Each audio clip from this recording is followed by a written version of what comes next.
Again, no other than J.J. Helterbrand, 19 in the third period. I think that's 16 in the third period. But anyway, that's 27 points for J.J. Helterbrand with 9 assists. And remember, he got into early foul trouble, but he certainly made up for lost time. So once again, here's Billy Mamaril. He slams it home. Coach Yengia, no? And before this game, and he said that they are so guard heavy. But before that, ano to?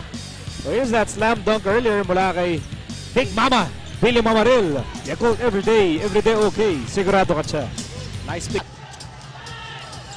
Ginebra down by 3. Celino Cruz doing a number here on J. Role play that time between Jay at saka si Billy Mamaril. Here's Billy Mamaril. He slams it home. Coach Yengia, no? And before this game, and he said that they are so guard heavy. But before that, ano to? So here's that slam dunk earlier mula kay Big Mama, Billy Mamaril. Yakult every day okay. Sigurado ka siya. Nice pick. Ginebra down by 3. Celino Cruz doing a number here on J. We're still tied at 6, and Celino Cruz will immensely long line of Cebuano hot shots.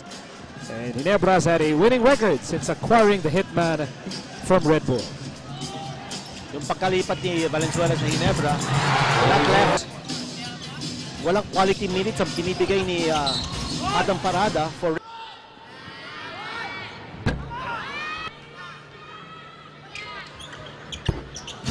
quarter.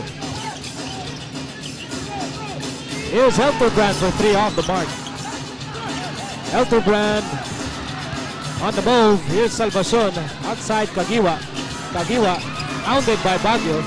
Here's Rivas with 15 to shoot. Salvacion for 3. Role play that time between Jay at saka si Billy Mamaril. Deepen his rotation when he's not going, he's not providing.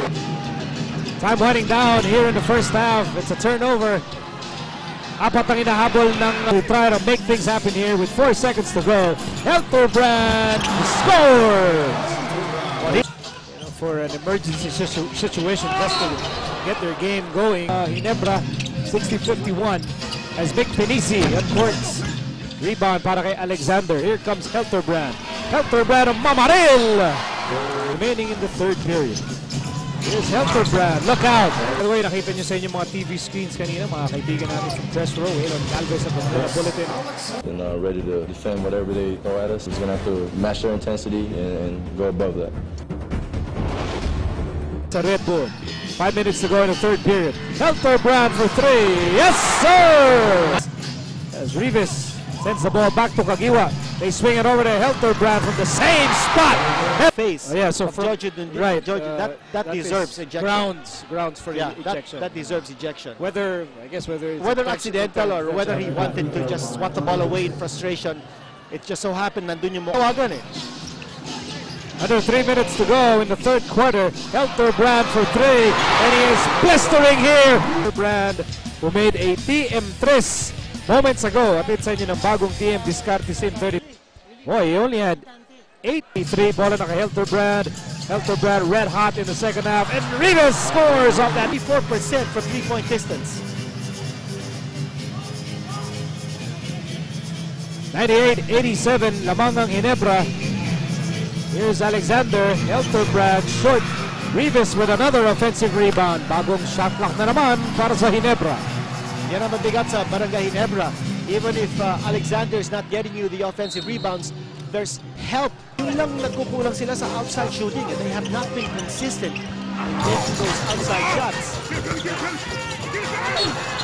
So yung inside-outside attack ng Red Bull, medyo nagkukulang. Up against Reed Huntilia. Here's Helterbrand. Valenzuela. Of consistency from the outside. That made the difference. At saka yung depensa ng Ginebra, Parada again showing signs of immobility.